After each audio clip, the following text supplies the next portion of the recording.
시편 17편의 말씀은 전체적인 내용을 한마디로 요약한다면 억울함 가운데 답답하고 또 그리고 괴로운 가운데 하나님을 통해서 하나님을 어떻게 바라보고 살아가야 할지를 보여주고 있습니다. 여러분, 우리가 인생을 살다 보면 우리는 억울한 일을 당할 때가 있습니다. 나는 하지를 않았고 가지를 않았고 잘못한 게 없는데 누군가 나를 향해서 비난의 화살을 쏘고 손깍지를 하는 경우도 있고 뒤에서 수군수군 하는 일도 있습니다. 여러 가지 이유가 있을 것입니다. 오해도 있을 것이고 아니면 오해도 아니고 진실을 몰라서 이 진실을 그냥 덮고 싶어서, 즉 그냥 아무 이유도 없이 내가 싫어서 이렇게 공격을 하고 비난을 하는 사람도 있습니다. 반면에 누군가는 또 나를 지지해주고 도와주고 나를 향해서 좋은 말을 하는 경우도 있습니다.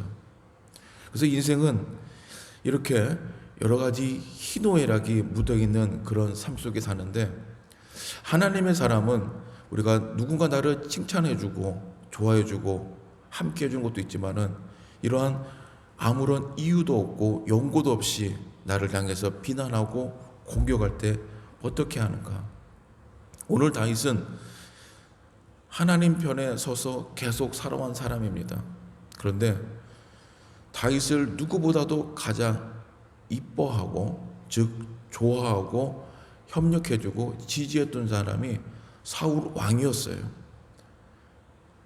무엇보다도 이 어린 다윗이 골칫거리였던, 그 당시에 이스라엘 백성을 위협하던 이 골리앗이라는 아주 거대한 장군을 이겨줬기 때문에 전쟁에 승리할 수 있었고, 하나님 앞에 온전하고 기쁘신 감사의 예배를 드릴 수 있었는데, 생명의 은인이고 또 나라의 정말 큰 영웅인 이 다윗을 갑자기 공격을 하고, 다윗이 찬양하고 있을 때 다윗을 향해서 날카로운 창을 던지고, 이제는 이 다윗을 죽이지 못해서 안달이 난 정말 미쳐버린 사람이 된 이 사울. 여러분, 우리 인생도 이런 일들이 있을 수가 있다는 거죠. 그러한 상황 가운데 다윗은 정말 하루하루가 죽고 싶었을 것입니다. 그리고 억울했을 것입니다. 누군가에게 말을 해도 이 문제는 해결이 되지 않고 어떻게 이 문제를 풀어갈 것인가 고민을 했을 것입니다. 그런데 이거는 그냥 한 사람의 힘이 아니라 사울을 비롯한 사울의 주위에 있는 이 엄청난 권력과의 싸움이기 때문에 다윗 혼자의 힘으로는 할 수가 없었습니다. 맞서 싸움들 과연 또 그게 승리로 이끌 수 있는 그런 확실한 장담할 수 있는 일도 아닙니다. 그래서 다윗은 하나님 편에 붙은 것입니다. 사람의 방법을 다 동원해서 사울을 이길 수가 없고, 또 그리고 억울하고 괴롭지만 어떤 사람을 찾아가서 누구에게든 뭔 얘기를 해도 해결점은 없기 때문에 그렇습니다. 말하는 순간뿐이라는 거죠. 그래서 오늘 다윗은 이 괴롭고 억울한 마음을 하나님께 호소를 합니다. 바로 선택의 기로에서 어떤 걸 선택하냐는 거죠. 다윗이 아닌 다른 사람은 또 어떻게 했을까? 나라면, 내가 다윗이라면 어떻게 했을까? 이러한 고민이 있을 때 쉽지는 않을 것 같아요. 만약에 하나님을 모른다면 다윗은 어떻게 했을까? 인간적인 방법들을 동원했겠죠. 정말 끝장을 보는 싸움을 해줄 수도 있고, 아니면 완전히 피해버리고 다른 타국에서 살을 수도 있고, 여러 가지 방법이 있을 거예요. 이러한 선택의 기로에 있는 삶 가운데 우리가 선을 행할 것인지 악을 행할 것인지, 그러한 위기의 자리에서 오늘 다윗의 모습을 보면서 하나님을 어떻게 찾아가는지를 함께 은혜의 시간을 갖겠습니다.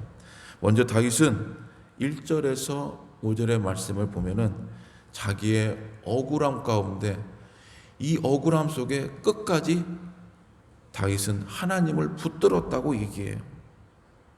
특별히 3절에 있는 말씀에 보면 주께서 내 마음을 시험하시고 밤에 내게 오시어서 나를 감찰하셨으니 허물을 찾지 못하셨사오니 내가 결심하고 입으로 범죄하지 아니하리다. 주께서 내 마음을 시험하셨다는 거예요. 여러분, 하나님도 우리를 시험을 하십니다. 그러나 또 오늘 성경에 보면 야고보서에는 하나님 우리를 시험하지 않으신다고 해요. 여기서 우리가 이 한글의 시험과 또 영어 성경으로 보는 시험과 또 우리가 히브리 성경으로 보는 시험을 보면은 정확하게 의미를 알 수가 있습니다. 우리는 시험한다는 의미가 보통 마귀가 우리를 시험해서 유혹해서 넘어뜨리는 쪽으로 많이 의미를 하고 생각하고 있습니다. 그런데 하나님이 쓰시는 시험은 그런 시험이 아닙니다. 사탄 마귀가 우리를 넘어뜨려 하는 시험은 유혹이죠. 영어로 말하면 템테이션이에요. 우리를 유혹해서 넘어뜨리게 하는 거. 에덴 동산에서 아담과 하와를 넘어뜨리기 위해서 사탄 뱀이 유혹했잖아요. 선악과를 먹어라. 먹으면 안 되는데 아니야. 이걸 먹으면 너희도 하나님처럼 될 수 있어. 즉 그들을 안에 있는 잠재된 죄성을 끌어들이는 거죠.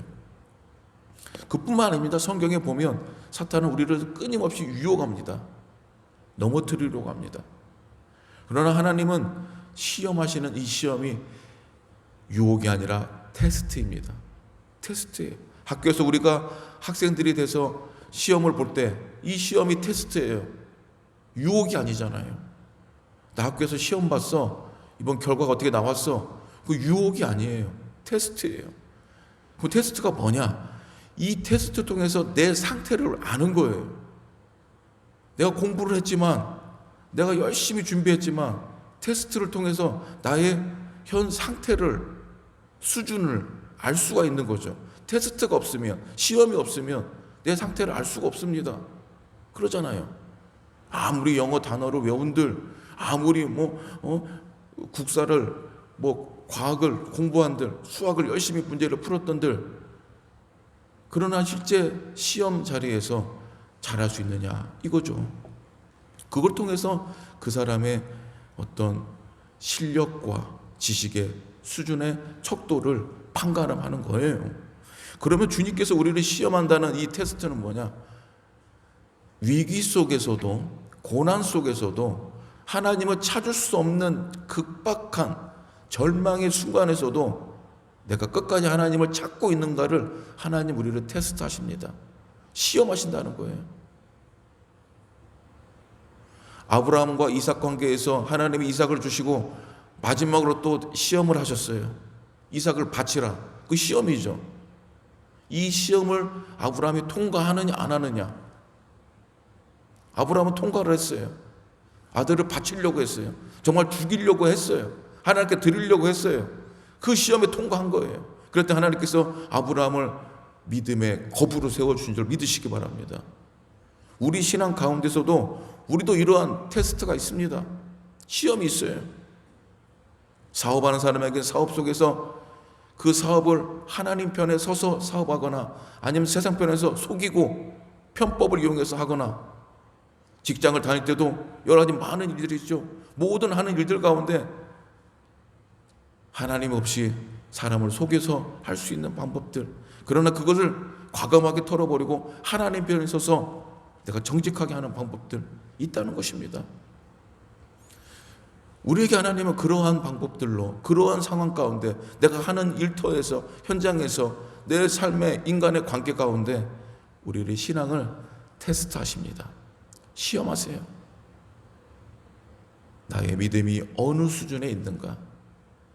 앞서 말씀드렸듯이 제가 아까 내가 다윗이라면 나는 사울왕 어떻게 할 수 있을까? 저는 자신이 없어요. 10년 동안 도망다닐 힘도 없고 정말 두렵습니다.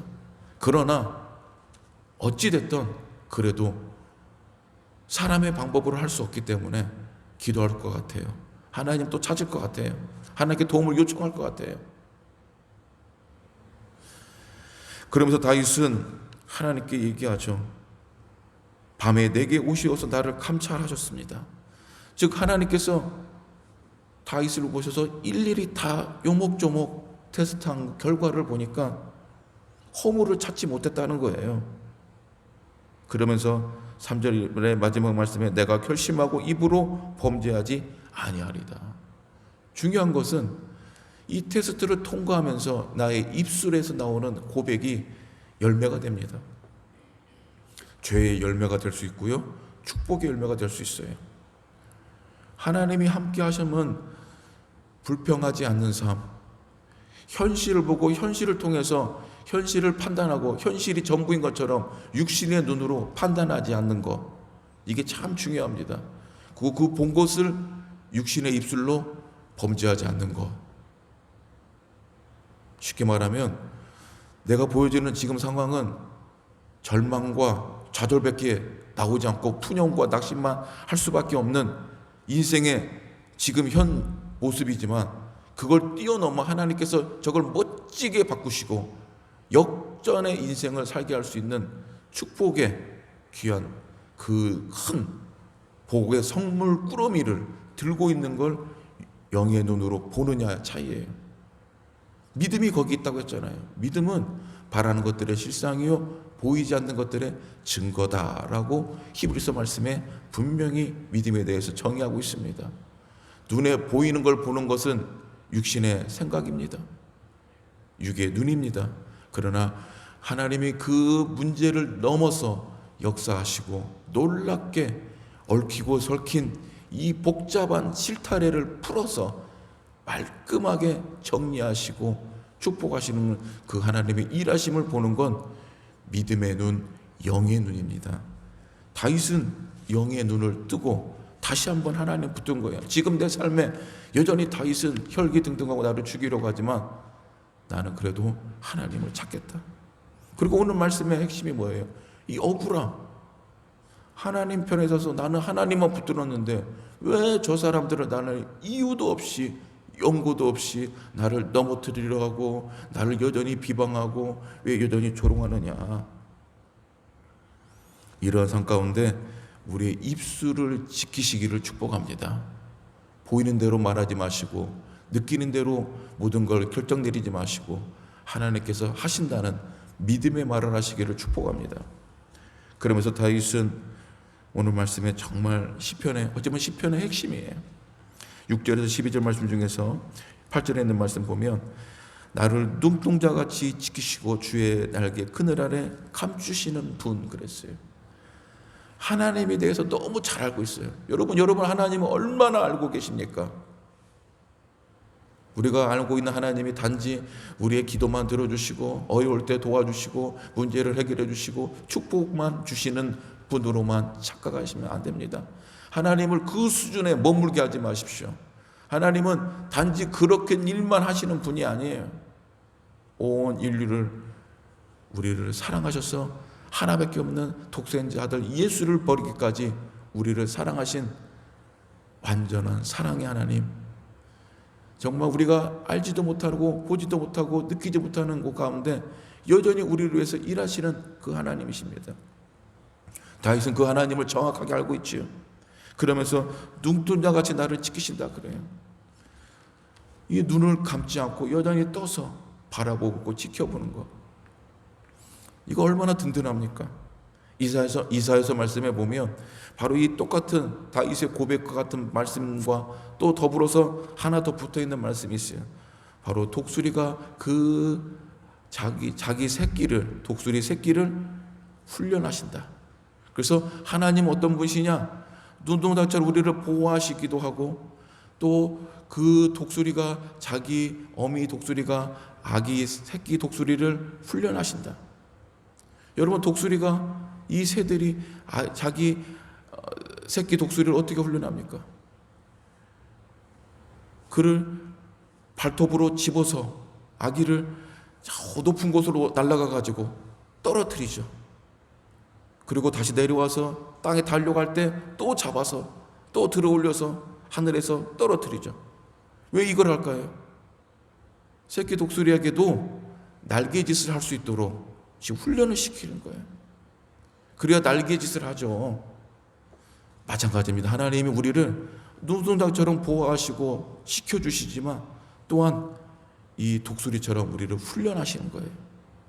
그래서 다윗을 지금 크게 쓰시려고 사울 왕에게 10년이라는 정말 긴 시간 동안 쫓기면서 하나님만 찾는 훈련을 시킨 거예요. 하나님 우리에게 왜 고난을 주실까요? 왜 우리에게 기도해도 응답이 더딜까요? 왜 우리는 여전히 문제 가운데 하루하루 살아갈까요? 독수리처럼 우리를 훈련시키는 겁니다. 우리의 삶 가운데 항상 좋은 일만 있고 행복한 일만 있고 잘 먹고 잘 살면 좋을까요? 오히려 더 병에 잘 걸립니다. 더 오히려 그게 힘듭니다. 때로는 혹독한 훈련 속에서, 연단 속에서 이 믿음의 근육이 단단해져야 돼요. 강해져야 돼요. 그 속에서 우리가 더 자라가는 거죠.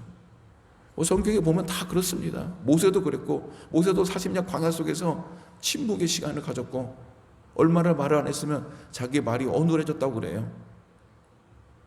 요셉도 어린 나이에 그렇게 노예로 살고 감옥에도 가고 이 누명 속에서 힘들게 살았지만 그때 받은 훈련 중에 제일 큰 훈련이 뭡니까? 보디발 장군 밑에서 노예로 있으면서 재정을 관리하며 이 돈의 흐름, 재정을 관리하는 능력을 배운 거예요. 법을 배운 거예요. 그러니까 훗날에 그걸 써먹잖아요. 하나님께서 감옥에 나온 후에 총리로, 애굽의 총리로 세우셔서 모든 국고를 관리하는 능력을 주시잖아요. 인생은 버릴 게 없습니다. 하나님 편에 있을 때 경우에 말하는 거예요. 세상에 있을 때는 뭐 버릴 것이 많지만 하나님 안에서 우리가 훈련받을 때는 버릴 게 없어요. 버릴 게 없어요. 단 하나도 버릴 게 없어요. 다 그게 이것저것 다 비벼져서 버무려져서 나중에 좋은, 맛있는, 멋있는 인생의 비빔밥이 되는 것입니다. 다윗의 이 10년의 훈련이 헛되지 않았어요. 하나님께서 훗날 다윗을 멋진 이스라엘 왕으로 세우시고 오늘 시편의 수많은 말씀을 통해서 우리도 다윗처럼 힘들 때 어떻게 하는가를 다윗이 다 알려주고 있잖아요. 억울해도 힘들어도 하나님만 붙들어라. 반드시 하나님이 승리 있게 하신다. 이러한 약속이 우리 가운데 있습니다. 오늘 저와 여러분들이 이 세상을 살아갈 때 선택의 기로에 수도 없이 많이 있을 때마다 하나님의 편에 서셔서 억울함이 있을지라도 답답함이 있을지라도 때로는 내 앞길이 막혀 있어서 어떻게 할지 정말 힘들더라도 하나님 편에 서셔서 반드시 붙드시고 승리하시기를 주님의 이름으로 축복합니다. 기도하겠습니다. 하나님 감사합니다.